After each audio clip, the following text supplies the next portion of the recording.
Christmas lights are twinkling. The scent of pine fills the air. Families are coming together, and we're at work.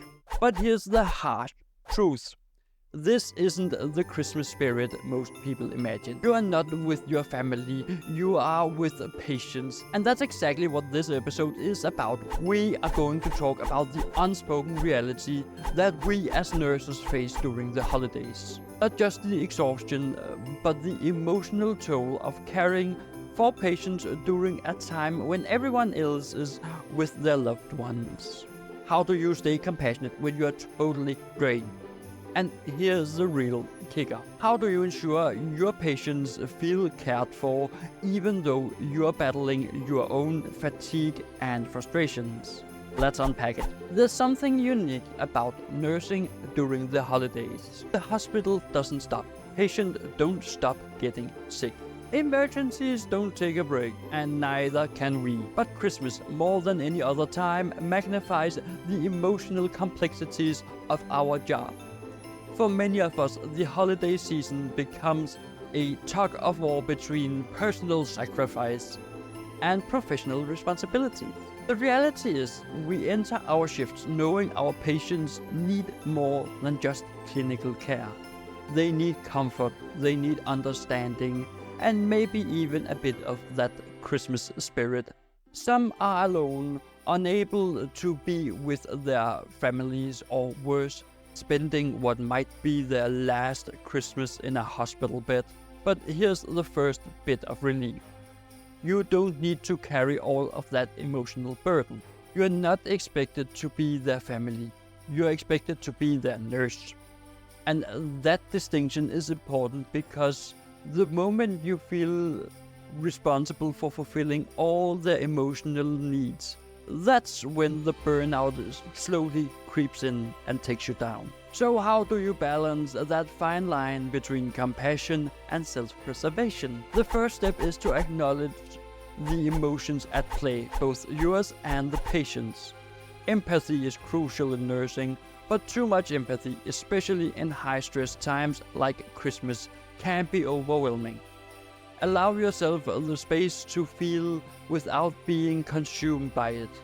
Sometimes it's as simple as recognizing when you are being pulled into an emotional vortex and taking a step back. For example, it's okay to acknowledge a patient's sadness about missing Christmas dinner with their family. But you don't need to internalize that sadness. You can offer a listening ear, a kind word, or even just a smile that reassures them while their circumstances are not ideal, they're still receiving the care and attention they deserve. Next, bring small moments of humanity into your care. It doesn't have to be grand gestures. Think about the little things that can brighten a patient's day.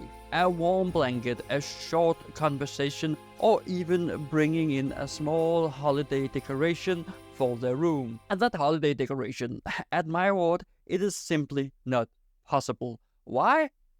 Because we're not allowed. I want to, but we're not allowed. But I can do so many other things, and these acts don't require much time or effort, but they create a sense of connection and care. And that is what we are really talking about here, isn't it? Connection. But here's where the balance becomes crucial. You can't pour from an empty cup. And during Christmas, your cup is likely to be already drained before you even step in to start your shift. So what can you do to replenish yourself in a high-stress environment like a hospital? The answer lies in finding small moments of self-care during your shift. And yes, I know self-care sounds like a buzzword, especially when you are juggling patients, documentations, and mile-long to-do lists. But self-care in the workplace doesn't have to be a spa day or a 30-minute meditation. It can be as simple as taking 30 seconds to stretch, close your eyes for a moment of quietness, and stepping outside for a breath of fresh air on your break. Remember this, you're not a machine, and just because it's Christmas doesn't mean you're required to be Superman. The expectations on nurses during the holidays can feel overwhelming. You're expected to be cheerful, compassionate, and competent, all while likely feeling isolated from your own family traditions. The key is to lower the bar for perfection and focus on the presence. Be present for your patients, but also for yourself. But you're not alone, and therefore we need to talk about teamwork. Because during the holiday rush, your colleagues are the greatest assets. The reality is that you are not the only one feeling the holiday strain. Your team is in the trenches with you. So instead of shouldering the entire burden on your own shoulders, learn to lean on each other. This can be as simple as sharing a laugh during a tough moment or stepping in to help a colleague who seems overwhelmed. The holiday season is an emotional minefield for both patients and staff. But when you foster a sense of camaraderie, the burden feels lighter. Don't underestimate the power of peer support. A simple "how are you holding up" to a coworker can make a world of difference. And here's something that might feel counterintuitive. Please lower your expectations. The holidays comes with all sorts of expectations. Cheerfulness, going the extra mile, spreading joy. But the truth is, nursing during Christmas is a marathon, not a sprint. You can't be all those things to all people, and that's okay. Focus on what you can do, not what you think you should do.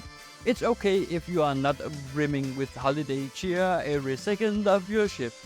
Instead, focus on delivering care that is genuine, and even if it's not perfect. A small, thoughtful gesture can mean more than forcing yourself to be something you're not. If you're struggling with the emotional weight of the season, give yourself permission to feel that without any guilt. You are human, and you have human emotions, and you need to act on them. The holiday season also comes with a lot of emotional triggers. For some patients, this time of year is especially difficult. Whether it's the loss of a loved one, a deteriorating condition, or just isolation of being in the hospital while the world outside is celebrating this wonderful time. For you as their nurse, it's about acknowledging those feelings without letting them overwhelm your care. You're not there to fix everything. You're there to provide comfort where you can and offer professional, compassionate care. Sometimes that's enough. And as you navigate this season, remember, you're showing up. That in itself is extraordinary. You're doing what most people don't have the strength or ability to do. You're caring for others during a time that can be emotionally challenging for yourself. Focus on the small moments of connection. Be kind to your patients, and more importantly, be kind to yourself. You don't need to carry the weight of the world on your shoulders. Just remember, your presence, your care, your willingness to be there, that is what truly makes a difference. Not just at Christmas, but every day. And if you want to be smarter on your everyday care, then check out this video right here. I for sure will be checking out, which will help you to improve your everyday nursing. And I will be looking forward to seeing you over there, and YouTube thinks you will like this video, so click it out.